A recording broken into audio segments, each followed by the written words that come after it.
അപ്പോൾ ഇതങ്ങനെ പൊട്ടിക്കിട്ടി, നല്ല അടിപൊളിയായിട്ടുണ്ട്.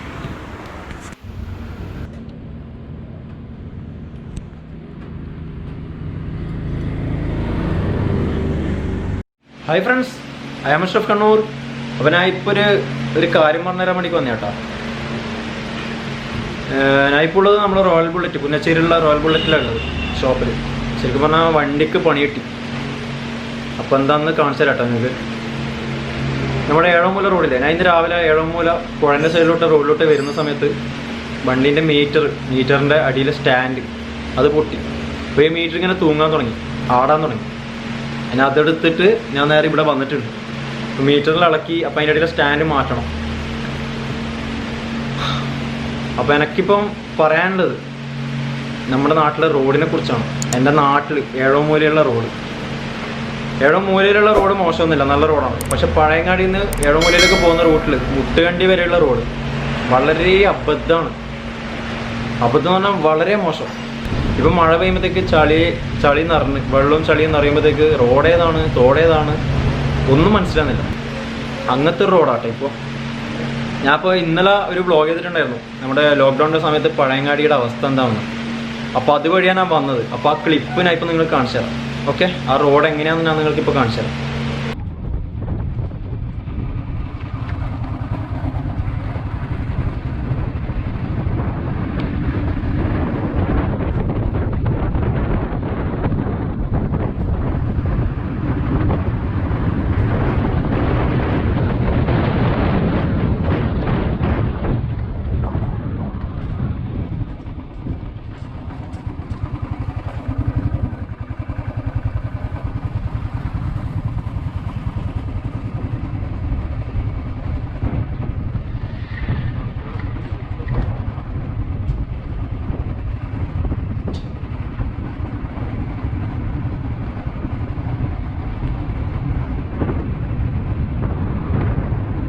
ശരിക്കും പറഞ്ഞാൽ നല്ലോണം സങ്കടം തോന്നി. ആ ക്ലിപ്പ് പൊട്ടിയതിലും ഇതിലൊന്നല്ല. നമ്മുടെ റോഡെന്താ ഇങ്ങനെ, ഒരുപാട് മാറാനുണ്ട്. ഓരോ നാട്ടിലൊക്കെ ഉള്ളോട്ടേക്കുള്ള റോഡും എല്ലാം മെക്കട് താറൊക്കെ ചെയ്ത് അടിപൊളിയാണ് ഓരോ നാട്ടിൽ. പക്ഷെ നമ്മളെ ഈ ഏഴോമൂല റോഡ്, ശരിക്കും ഏഴോമൂല റോഡിൽ വെച്ചാൽ ഏഴോമൂല പഴയങ്ങാടി ടു ഏഴോമൂലേൻ്റെ ഇടയിൽ ഒരു പാർക്ക് വന്നിട്ടുണ്ട്. ശരിക്കും ടൂറിസ്റ്റുകളൊക്കെ വന്ന് തുടങ്ങുന്ന ഒരു ഇതാണ്. പക്ഷെ എന്താണെന്നുള്ള ആ റോഡ് മാത്രം ഇങ്ങനെ. ഏഴോമൂലയിൽ നിന്ന് അങ്ങോട്ടേക്ക് ഏഴോമൂല റോഡ് അടിപൊളിയാണ്. അപ്പോൾ മുട്ടുകണ്ടി മുതൽ പഴയങ്ങാടി വരെയുള്ള റോഡ് വളരെ മോശം. അപ്പോൾ അതെന്താണ് ശരിയാക്കാത്തത്, എന്തുകൊണ്ടാണെന്നുള്ള കാര്യം എനിക്കറിയില്ല. അപ്പോൾ ഇത് ഞാൻ വീഡിയോ ചെയ്യുന്ന വെച്ചാൽ അധികാരികളുടെ അടുത്തേക്ക് എത്തിക്കാൻ വേണ്ടി കേട്ടോ. നിങ്ങൾ പരമാവധി ഷെയർ ചെയ്യുക, അധികാരികൾ കാണട്ടെ. കാരണം നമ്മളെ റോഡ് അത്രയും മോശമായിട്ട് ഉള്ളത് ഇപ്പോൾ. ശരിക്കും ഇനി അങ്ങോട്ടേക്ക് മഴ ഇപ്പോൾ കൂടുമ്പോൾ, ഇപ്പം ജൂൺ 1 മുതൽ മഴ പെയ്ത്, ഇന്ന് ജൂൺ 5. ശരിക്കും മഴ കൂടുന്ന സമയത്ത് അതിന് എത്ര ആൾ വീഴാനുണ്ട്, എത്ര വണ്ടി വീഴാനുണ്ട്, വണ്ടി വീണ് പൊട്ടാനുണ്ട്, അതുപോലെ ആൾക്കാരെ കയ്യും കാലം പൊട്ടാനുണ്ട്. കാരണം വെള്ളം നിറഞ്ഞു കഴിഞ്ഞാൽ കുണ്ടേതാണ്, റോഡേതാണ്, തോടേതാണ് ഒന്നും തിരിയുന്നില്ല. അങ്ങനത്തെ അവസ്ഥയാണ് അവിടെ. ശരിക്കും നമുക്ക് മുകളിലേക്കൂടെ വഴിയുണ്ട്, മെയിൻ റോഡുണ്ട്, ബസ് പോകുന്ന റോഡുണ്ട്. പക്ഷെ താഴത്തേക്കൂടെ ഒരുപാട് വീടുണ്ട്. നമ്മൾ ഏഴോമൂലയിൽ 150 റേഞ്ച് വീടുണ്ട്. അതുവഴി തലപ്പറമ്പിലേക്ക് വന്ന ഒരുപാട് വാഹനങ്ങളുണ്ട്. പിന്നെ ഒന്നാമത് ടൂറിസ്റ്റ് ഏരിയ ആയിട്ട് വരുന്ന ഒരു ഇതാണ്. കാരണം ഏഴോമൂല പാർക്ക്, പഴയങ്ങാടി പാർക്ക്, പിന്നെ അതുകൂടാതെ നമ്മളെ തൊട്ടപ്പുറം തന്നെ ഹൗസ് ബോട്ട്, അങ്ങനത്തെ കാര്യങ്ങളൊക്കെ ഉണ്ട്. അപ്പോൾ റോഡ് ശരിക്കും ഞാൻ കണ്ടിട്ടുണ്ട്, ഒരുപാട് ഉള്ളോട്ടേക്കുള്ള റോഡ് വരെ അടിപൊളി റോഡ്, മെക്കാട് താർ ചെയ്തിട്ടുള്ള റോഡ്. പക്ഷെ നമ്മളെ റോഡ് എന്തിട്ടാന്നല്ല, പകുതി മുതൽ അങ്ങോട്ട് മോശമില്ല, വലിയൊരു അബദ്ധമില്ല. പക്ഷെ പകുതി മുതൽ ഇങ്ങോട്ട് പഴയങ്ങാട് വരെ വളരെ മോശമാണ്. അപ്പോൾ ഇതാണ് പൊട്ടിയത് കേട്ടോ. ഇവിടെ നിന്ന് ഇങ്ങോട്ടേക്കുള്ള രണ്ട് പിന്നാണ് പൊട്ടിയത്, ഇങ്ങോട്ട് 2 പിന്ന്. അപ്പോൾ എന്നിട്ട് പുതിയത് വാങ്ങിയിട്ടുണ്ട്. അപ്പോൾ ഞാൻ ഇത് വീഡിയോ ചെയ്തിട്ട് കാണിച്ചു തരാൻ കാരണം എന്താ വെച്ചാൽ ഞാനൊരു ബ്ലോഗറാണ്. അപ്പോൾ എനിക്ക് വീഡിയോ ചെയ്ത് നിങ്ങൾക്ക് കാണിച്ചു തരാൻ തോന്നി. പക്ഷെ പല ആൾക്കാർ അവിടെ നിന്ന് സംഭവിക്കുന്നത്, വീണിട്ട് പൊട്ടുന്നതും വണ്ടി കംപ്ലൈൻ്റ് ആകുന്നതും വീണിട്ട് കയ്യും കാലം പൊട്ടുന്നതും അതൊന്നും ആരും അറിയുന്നില്ല. അറിയാതെ വീട്ടിലേക്ക് പോകുന്ന ആൾക്കാരുണ്ട്. അതുവഴി യാത്ര ചെയ്യുമ്പോൾ സംഭവിച്ചിട്ട് ആരോടും പറയാതെ പോകുന്ന ആൾക്കാരുണ്ടാവും. കാരണം ഓരോ കുഴിയൊക്കെ വലിയ വലിയ കുഴിയാണ്. പിന്നെ അതുകൂടാതെ നായ ശല്യമുണ്ട് ഒരുപാട്. അവിടെ ഒരുപാട് നായകളുണ്ട്. നമ്മൾ രാത്രിയൊക്കെ പോകുമ്പം പിന്നാലെ ബൈക്കിൻ്റെ ബാക്കിറ്റ് ഓടുകയും, അപ്പോൾ സ്പീഡിൽ വിട്ടിട്ട് വീഴുന്ന ആൾക്കാരൊക്കെ ഉണ്ടാവും. പക്ഷെ ഇതൊന്നും ആരും അറിയില്ല. നായിൻ്റെ കാര്യം പോട്ടെ, ആദ്യം നമ്മൾ റോഡാണ് ശരിയാക്കേണ്ടത്. ആ റോഡ് എന്തായാലും ഒന്ന് ശരിയാക്കണം. അതെല്ലാം പൊളിച്ച് കാണിച്ചു തരാം കേട്ടോ സാധനം. അതന്നെ സെയിം സാധനം തന്നെ അത്.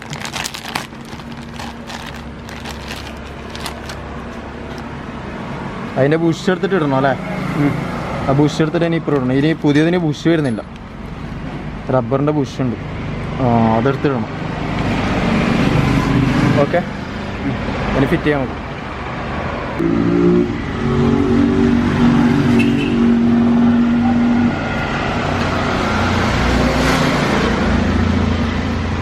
ബുഷ് കയറ്റൽ കുറച്ച് പണിയാന്നല്ലേ? അതതിൻ്റെ ഉള്ളിലൊക്കെ കയറ്റലേ കയറ്റാൻ കുറച്ച് പണിയാണ്.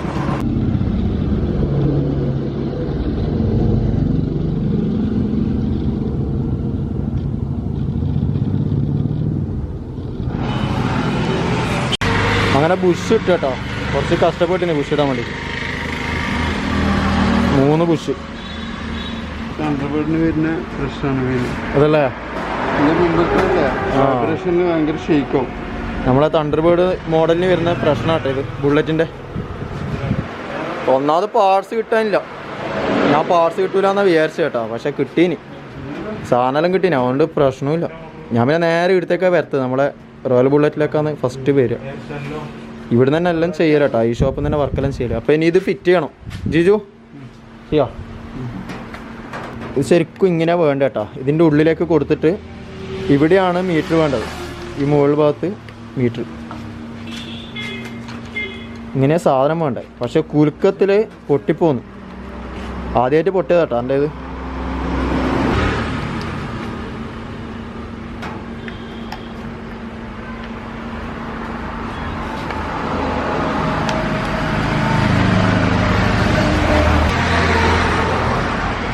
ഇങ്ങനെ വേണ്ടതല്ലേ?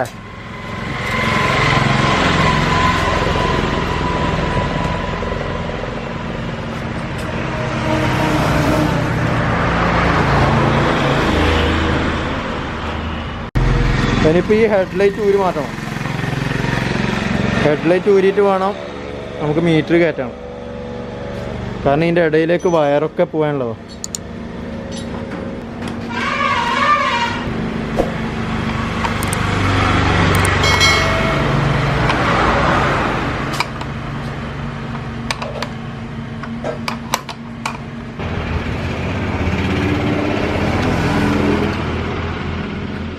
ഇവിടെ തന്നെ ടൈറ്റ് ആക്കിയിട്ട് ചെയ്യാം അല്ലേ?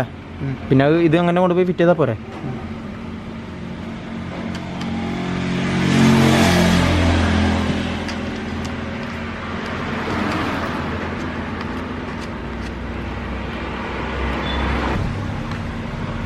നമുക്കേതായാലും ഹെഡ്ലൈറ്റ് ഊരാതെ നോക്കാം അല്ലേ? ഊരാതെ വയറ് താക്കണം എന്തായാലും. കയറിയിട്ടുണ്ടല്ലേ? താണിട്ടുണ്ട് സാധനം.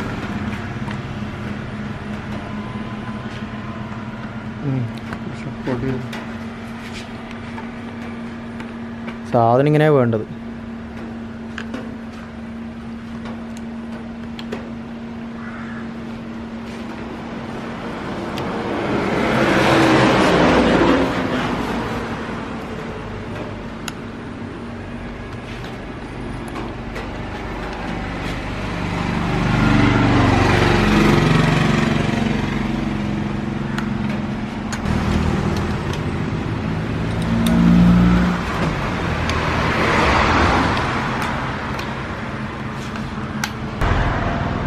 അപ്പോൾ സാധനം റെഡി ആയിട്ടുണ്ട് കേട്ടോ. നമ്മളെ മീറ്റർ ഫിറ്റ് ചെയ്തിട്ടുണ്ട്.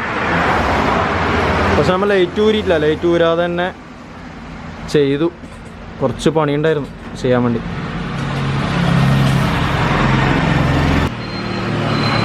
ഇനി വയർ കണക്ഷൻ കൊടുക്കണം അല്ലേ? ഇനിയിപ്പോൾ ഈ വയറെല്ലാം കൊടുക്കണം. കാരണം എന്തൊക്കെയാണ് അതിൽ പാസ്സാകുന്നത് ജിജു? മീറ്ററിൻ്റെതും പിന്നെ പെട്രോളിൻ്റെ പെട്രോളുണ്ട് അല്ലേ? ഫ്യൂവലിൻ്റെ ഉണ്ട്, അതുപോലെ നമ്മളെ മീറ്ററും ഉണ്ട്. അപ്പോൾ അതിൻ്റെ രണ്ടിൻ്റെ വയറല്ലേ? 2 വയറല്ലേ വരുന്നത്? 3 വയറാ? ബാക്കിയുള്ള ഇൻഡിക്കേറ്റർ അതൊക്കെ വരുന്നില്ല.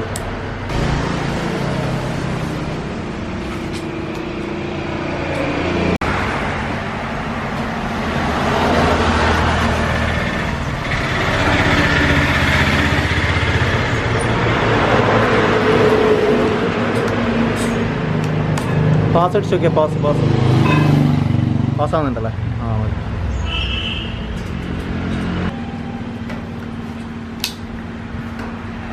അങ്ങനെ പണി കഴിഞ്ഞാട്ടോ, ഏകദേശം അത് ചെയ്തു.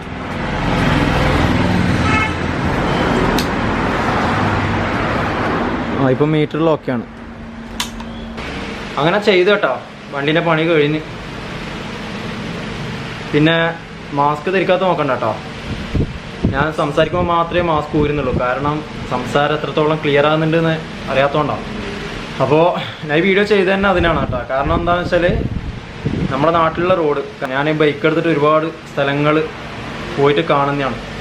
സ്ഥലങ്ങൾ കണ്ട് വീഡിയോ ചെയ്തിട്ട് എൻ്റെ യൂട്യൂബ് ചാനലിൽ ഇടുന്നതാണ്, അതുപോലെ ഫേസ്ബുക്കിലൊക്കെ അപ്ലോഡ് ചെയ്യുന്നതാണ്. അപ്പോൾ ഞാൻ പോകുന്ന സ്ഥലങ്ങളിലൊക്കെ ഞാൻ കാണാറുണ്ട് നല്ല റോഡ്, ഏത് പോക്കറ്റ് റോഡ് ഉള്ളോട്ടേക്കുള്ള റോഡ് വരെ അത്രയും നല്ല റോഡായിട്ടാണ് ഉള്ളത്. അത്രയും നല്ല റോഡ്, ഉള്ളോട്ടേക്കുള്ള പോക്കറ്റ് റോഡ് വരെ മെക്കാട് താറിങ്ങാണുള്ളത്. എന്നിട്ട് നമ്മളെ റോഡ് വളരെ മോശം. അപ്പോൾ എനിക്കിങ്ങനെ ഒന്ന് സംഭവിച്ചുകൊണ്ട് ഏതായാലും ഒന്ന് എൻ്റെ നാട്ടിലുള്ളവർ കാണട്ടെ എന്ന് തോന്നി. കാരണം പല ആൾക്കാരും ഇങ്ങനെ പല അനുഭവം ഉണ്ടാവും. സാധനത്തിൻ്റെ പൈസ എത്രയാണോ അതൊന്നല്ല, അവിടുത്തെ റോഡ് വളരെ മോശം. വീണ്ടും ഷോക്ക് പോയിട്ട് വണ്ടീൻ്റെ കുറേ കംപ്ലൈൻറ്റ് ഉണ്ട്. പക്ഷെ ഇതൊന്നും ആരോട് പറയണ്ടേ? അവർ ആരോടും പറയില്ല. ആരോട് പറഞ്ഞിട്ട് എന്താ വേണ്ടേ? ഒരു കാര്യമില്ല. അപ്പോൾ എൻ്റെ നാട്ടിൽ ആ റോഡൊന്ന് ക്ലിയർ ചെയ്യണം. അതെങ്ങനെയെങ്കിലും ഒന്ന് ക്ലിയർ ആക്കണം. അതിനു വേണ്ടിയിട്ടാണ് കേട്ടോ ഞാൻ ഈ വീഡിയോ ചെയ്യുന്നത്. പിന്നെ എൻ്റെ ഈ വീഡിയോയിൽ ഇത്രയേ ഇല്ലൂ. ഞാൻ കാര്യം പറയാൻ വേണ്ടിയിട്ട് വന്നതാണ്. അപ്പം എൻ്റെ വീഡിയോയുടെ വൈൻഡപ്പ് കേട്ടോ. ഓക്കെ, അപ്പോൾ അടുത്ത വീഡിയോ കാണാം.